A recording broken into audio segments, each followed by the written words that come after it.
The past few months, been dealing with a problem with rats and mice that have basically taken over my small workshop. Tried everything in the books, even had the exterminator guy come out, and basically what he did was he gave me these blue cubes. Now, according to him, these cubes are restricted to exterminators because the poison is so strong, and so we laid those down, and there wasn't very much success at all. I think I killed like 2 rats, maybe 4 mice with these cubes, and that's about it. Now the problem is that with rats are a lot different than mice. They're pretty intelligent. I'll give you an example. I think like a few years ago I was watching this documentary about rats, and one thing they showed was they did a test on a rat colony, and what they did was they put out like half dozen to a dozen bowls of food in a room, different types of food, and what they did was they released one rat. And what the rat did was, he was basically their recon rat, where he would go off to the bowl and he would sample the different foods, and he went down the line of bowls like a general inspecting troops, sniffed every one, settled on one bowl that to this particular rat he decided was the best smelling and the best tasting food. So what the rat did then was he ate the food, then he went back to the colony, and when he got back to the colony, what the documentary showed was the rat was received by the other rats in the colony, and they all took turns smelling his breath. And one of 2 things came of that. They all sat and they waited to see what would happen to the rat. And if the rat died, all the remaining rats that were still alive knew then that based on the smell of the rat's breath that that was the food not to eat, because they knew it contained poison. That's how intelligent they are. So anyway, folks, let me move on. I've tried everything. I'm just giving you a quick couple of samples here. I tried electric traps, and like with this one, see the holes in it? Well, what it is I'd been using this for a while, and I didn't seem to be catching any mice, certainly no rats, and I really didn't understand why. And basically what it turned out to be was these holes were actually a little bit too big, and I actually caught one rat and he had died halfway out through these holes.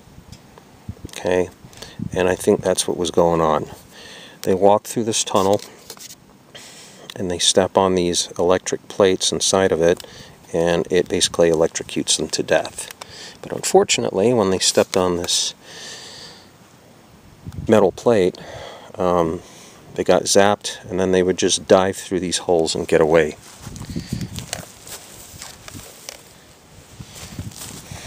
Here's another one called the rat zapper.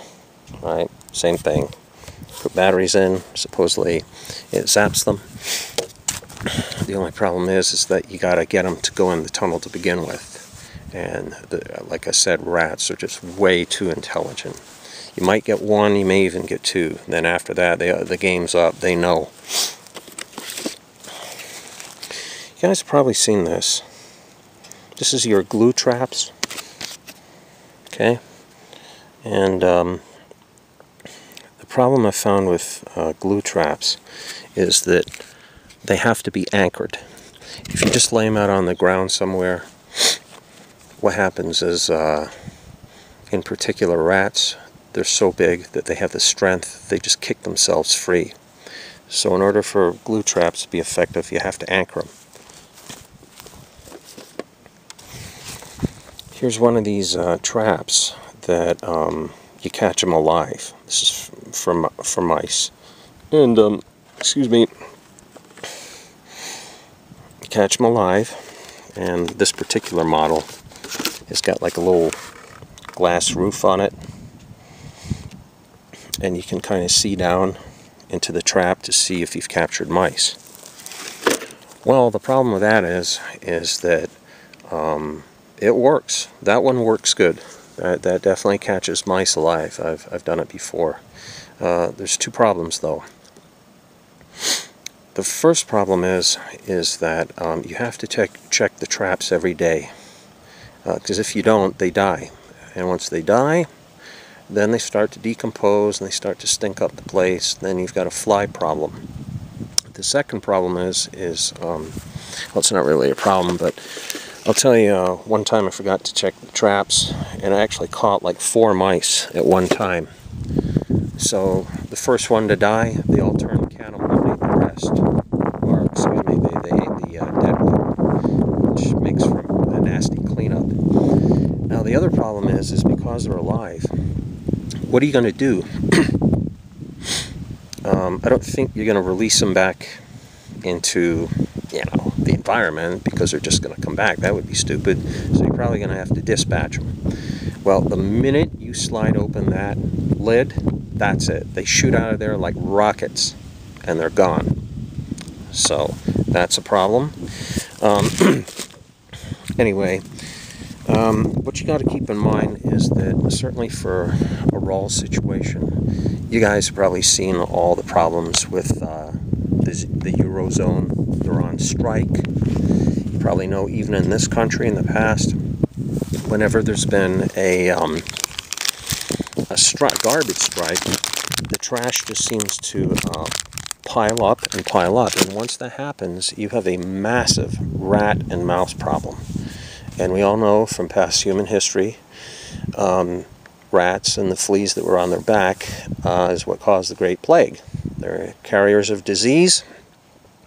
They gnaw through electrical wiring. They cause all sorts of incredible damage. Rodents urinate and defecate involuntarily. They have no control over their bowels or bladders. Wherever they are, that's where they go. And I'll tell you, in my workshop, since this has gone on for a while, it smells like a hamster cage. I mean, I've cleaned it up as much as I could for now, but for a while there, it was just incredible. The smell, just droppings everywhere, just a real problem. So, this is something you may want to prepare for. When the strikes start hitting this country, when the strikes start hitting all across Europe, and of course, God forbid, but if the economy, if or when it completely collapses, you're on your own. So you may want to be thinking about getting these blue cubes, getting some of these traps, which, by the way, the environmental wackos are trying to get them banned in many states, just so you know. So next time you walk through a hardware store, what have you, and you're in the pest control section, go ahead and grab some. Put them away for a rainy day. So moving on, this is just another type of rat food bar. They work okay. Now, here's another idea. These are snares, okay, professionally made snares. And for all you folks that say, oh, I don't have enough money to prepare, I can't buy any preparations and stuff like that. Well, there you go, 23 bucks for snares. Here's another one, okay? All right, another trap. All right, and this trap was a whopping $12. Okay, so there's another option, and then there's one more that I'm just going to show you in just a second right here.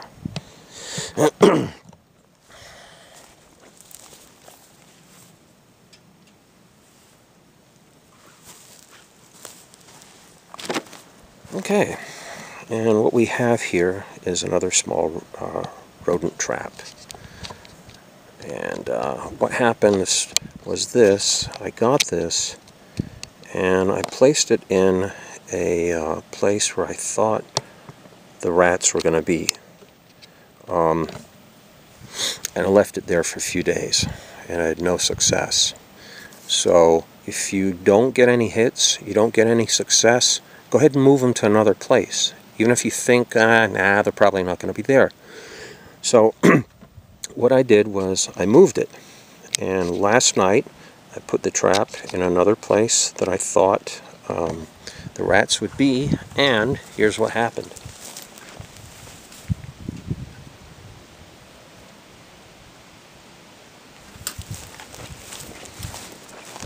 Voila!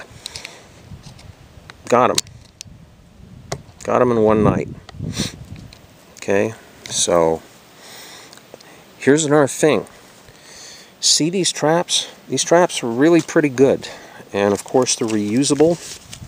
And this is a small trap for rats, okay?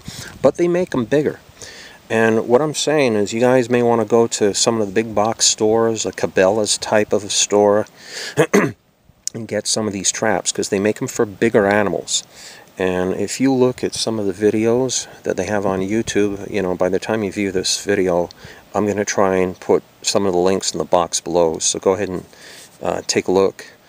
And certainly in places like Texas, they build traps so big they could trap entire, I don't know, for lack of a better term, herds of wild boar.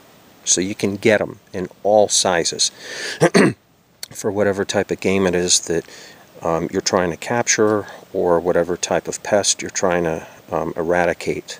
So look into it. It's another option to be silent if you're in the cities or the suburbs, or you're in a location where you want to be quiet. You don't want gunfire drawing attention to yourself, you know, whatever. This is another option. Okay, you may have looked at some of my other videos where I'm another great advocate of adult air rifles. Okay, they're air rifles that they're making today. When they're married up with modern air rifle pellets, you've got these pellets coming out the tube at 1,200 feet per second. I've even seen some advertised for like 1,500 feet per second. Okay. So this is something to think of. Take a look, see if you can get some of these cages, see if you can get them online. And since this, at the time of this video, which is Tuesday, October 4th, 2011, this is during rule of law. So remember, folks, always remember to obey all laws. Check your city, county, state, federal laws. If you live in another country, make sure you check your country's law for the legality of all these things. Okay? So, with that in mind,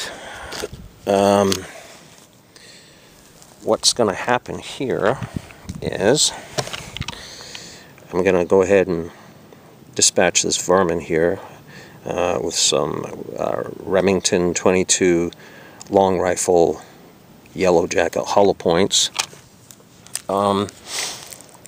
What I was going to do was I was actually going to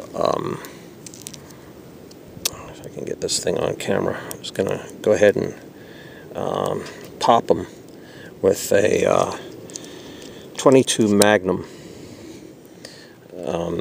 ballistic tip. You know, the VMAX? They make them in 22 Magnums. And but unfortunately, before making this video, I don't know what it is I did with the spare cylinder of this Ruger single 6. So I'm just going to have to go ahead and make do with these yellow jackets. And that's it for now. So say goodbye to George, and I'll catch you guys on the next video. Bye.